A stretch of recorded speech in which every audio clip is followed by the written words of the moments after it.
Okay, this is, I guess, section 2. I should point out that I'm actually not doing any of the work on these things. I'm sitting around and watching everyone else do all the work, which is kind of fun. Work looks hard, and I don't want to do hard work today. I want to do easy work. So my job is to eat gummies and watch other people put clutches into cars. So let me show you what's going on. Here we are back to the Hyundai Elantra. Hyundai Elantra. It's a very rare Elantra. It's faster because it's missing letters, so it's lighter. And you gotta bust off your steering, and you gotta pop off the bottom ball joint, and you gotta undo the thing, and you gotta yank out the doohickey that makes the thing go, called the axles and the CVs.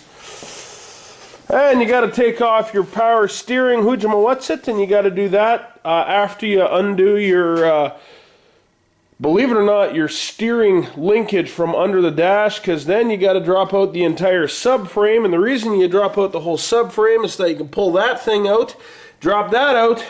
That, by the way, is the transmission. Bolts to the engine.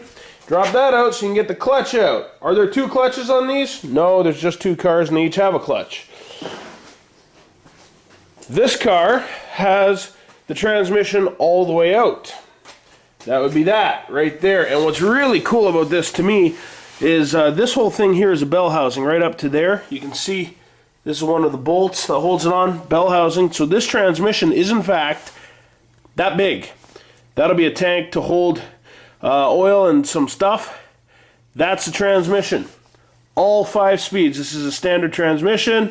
This is your linkage here. Clutch would be somewhere up over here, I think.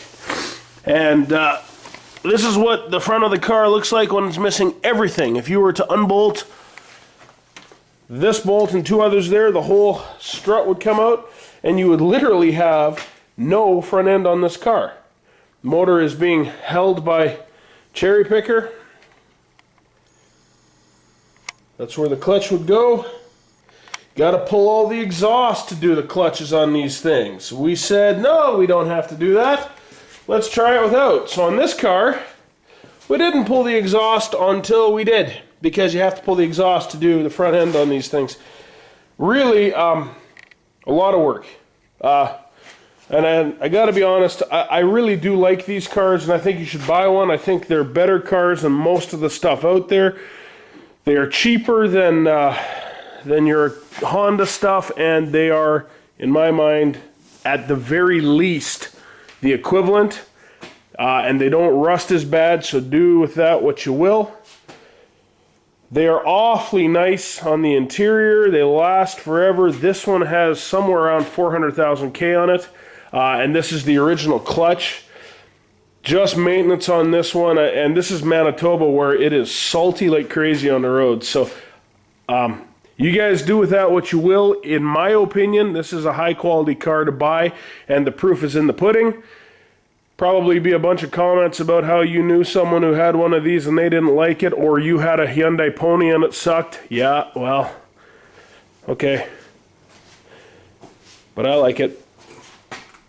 Just a lot of work to do a clutch.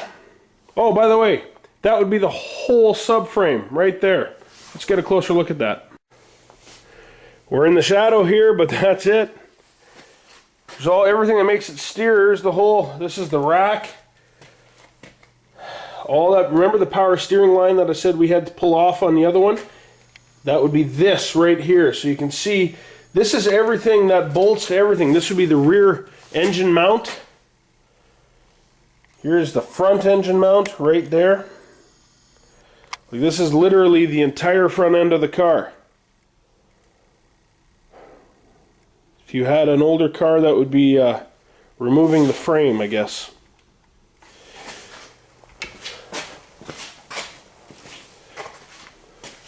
Spec clutch.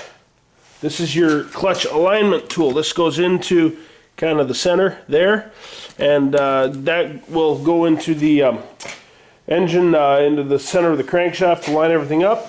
Here's a passenger side axle. Driver side axle. That's everything that makes the tires turn. You'll hear them called half shafts also. It's you break a half shaft when you run these high horsepower, not these motors, but high horsepower motors. They'll snap that kind of stuff. Rear drives don't have them. They have axles inside differentials. That's rear drive. There you have it. I would buy one of these cars. I hope you have one of these cars. And I hope you don't have to replace a clutch.